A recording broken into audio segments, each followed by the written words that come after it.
Although there may be some contentious topics in the Salesforce community, such as multi-select pick lists or Apex versus Flow, there's one thing we can all agree on: the potential to grow your career within the Salesforce community. Whilst there is talk at the moment of talent saturation for entry-level roles in the ecosystem, experienced Salesforce professionals will always be in demand. So let's have a look at some of the most interesting directions you can take your career in the Salesforce ecosystem.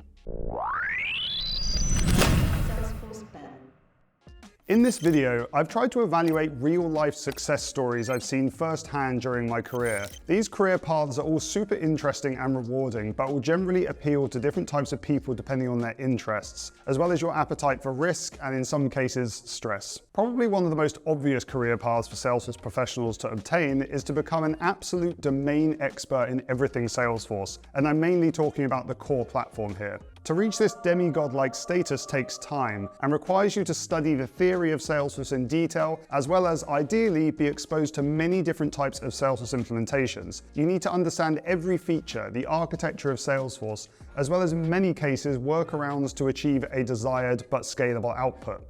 You'll also need to make a lot of mistakes to get here. Only after seeing some of the pitfalls of designing a system that isn't well architected or scalable, you will understand why you need to design your solution in a specific way. It also helps to have mentors you can rely on along the way who have been there and done that.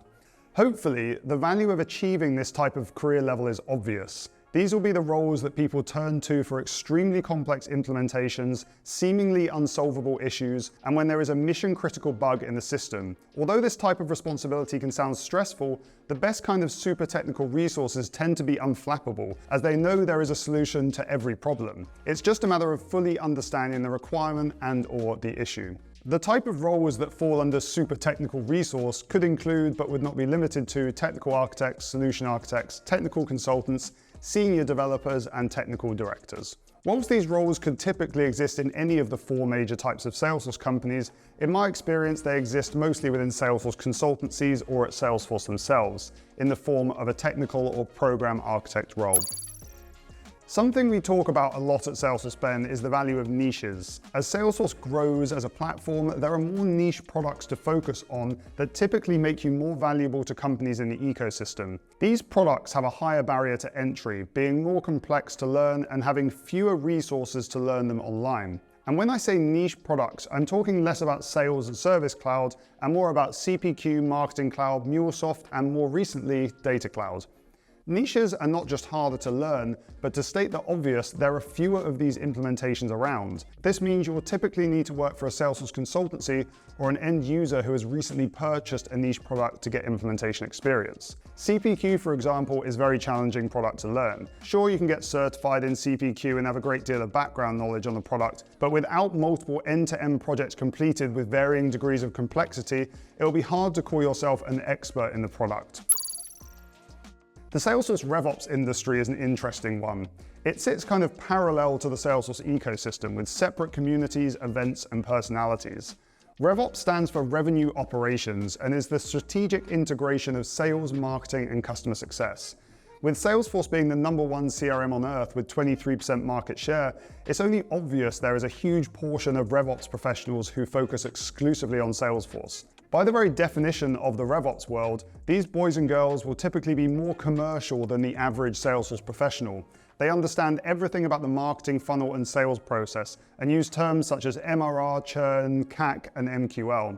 Whilst the typical Salesforce professional is also fairly commercial, in my experience they would lean more towards the technical implementation side of Salesforce, but do not go as deep as RevOps professionals do into the commercial process. As an example, a Salesforce admin's job description may include gathering requirements, dealing with tickets, and monitoring adoption, whilst a RevOps professional's job description may include identifying issues impacting the sales operations, revenue analysis, and digging deep into sales users' productivity. If you're a top-tier RevOps professional, you can have a direct impact on the performance of sales and marketing teams, which can lead to increased revenue for the company and will make you invaluable. A slightly more uncommon route, but also one that has been trodden by thousands of Salesforce professionals across the industry, is to take the entrepreneurial track. This would typically involve setting up your own business to create an App Exchange app, Salesforce consultancy, freelance business, advisory services, or possibly even content creation. Although it sounds a bit silly to say, it's important to note that nearly every Salesforce company that is set up is founded by an existing Salesforce professional. You need so much knowledge about the product and the ecosystem to be successful. So anyone who has a few years under their belt in the ecosystem is perfectly positioned to give this route a try. Founding an ISV or App Exchange app requires you to spot a gap in the market that Salesforce or one of its existing partners have missed. In the past, this has included document generation apps like Titan, DevOps apps such as GearSet, or test automation platforms such as Provar. Although there is no getting away from the fact it's much harder to found an ISV now than it was 10 years ago, there are always going to be new problems to solve. The freelancing or consulting business is perhaps the more common and easier route to becoming your own boss. These companies are often set up by experienced Salesforce consultants who have 3 to 5 years of experience in the ecosystem and want to go it alone. Whether you choose to found a consulting firm over freelancing will depend on many factors, but mostly your appetite for risk and ambition. However, that's not to say you can't become a freelancer with the option to switch to building a practice later down the line. If you're interested in learning more, check out this webinar I did with my friend Ankit. And if you fancy a few more ideas to start your own business, check out this video. For many in the working world, the ultimate goal is to land a management position, landing a director, VP, or C-level title. Whilst chasing a title may seem like a vanity metric to some, there is nothing wrong with setting a challenging goal and eventually achieving it. Compared to the previous 4 roles we have covered, the director level or management role will probably be the most hands-off from a technical standpoint. You'll be involved at a strategic level, probably helping shape the company's direction, and be responsible for managing and mentoring a team. Director level positions are not for everyone though. For some, coding or building flows all day with minimal meetings is the dream. And for others, this kind of work might have become stale after a few years in the industry.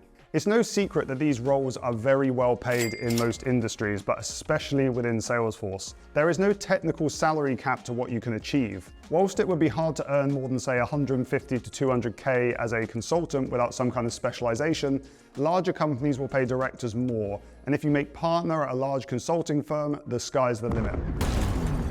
But let's make no bones about it, management is also a very challenging role. People are way harder to manage than Salesforce orgs. So if you can master leading, motivating, and mentoring a team, you'll become invaluable. Becoming a certified technical architect is many Salesforce professionals' ultimate goal. #road to CTA. The CTA exam is recognized as the hardest Salesforce certification to achieve. And unlike any other exam, it includes a presentation to a board of current CTAs which must approve you. As certifications are big business in the world of Salesforce, it's no wonder that many professionals aim to claim the most impressive certification of them all. The fact that there are a finite number of CTAs also means a huge amount of clout, demand, and a salary to match. But before you get too excited, becoming a CTA is hard, very hard. There are many more that fail than pass, and some notable, very experienced Salesforce professionals who have taken the exam and shared their experience of failing publicly. The CTA exam is a surefire way to be able to cruise through your Salesforce career, essentially doing anything you want. However, it requires a huge amount of dedication and time, which begs the question, is it worth the hype? The Salesforce ecosystem is one big commercial melting pot. For Salesforce to sell these multi-million-dollar products, they need a sales army. This comes in the form of Salesforce employees, but also commercial individuals at consultancies and App Exchange businesses.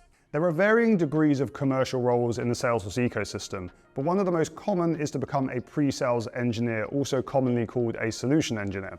Salesforce employs thousands of SEs around the globe, but you'll also find a lot of them at consultancies or ISVs. Here, you'll be the salesperson's right-hand man or woman, supporting the sales cycle technically. Whilst the sales individual will hold the primary relationship with the prospect and have the ultimate responsibility of closing the sale, which does take the pressure off somewhat, you'll be responsible for building custom solutions, demoing the product, and being the technical subject matter expert. For many in the Salesforce ecosystem, this job is pretty refreshing. You're thrust into a commercial environment which does come with its fair share of stresses, but also the thrill of closing the deal. You are taken out of end-to-end Salesforce projects, which for some will be a godsend, and you'll benefit from a high salary and bonuses or commission. For some who don't have the urge to become the ultimate technical authority in Salesforce, the commercial option is fantastic. Whilst you don't need to know as much about Salesforce as a technical consultant, you do need to be commercially savvy, charming, and have that instinct to close the deal. You may also want to go completely off-piste and throw yourself into the lion's den of full-on sales. I once found myself leading a Salesforce consultancy in which my role was full-time sales, and I was pretty good at it. Knowing the Salesforce platform inside out means that you know all the benefits and can answer most customer questions without the need for a second resource.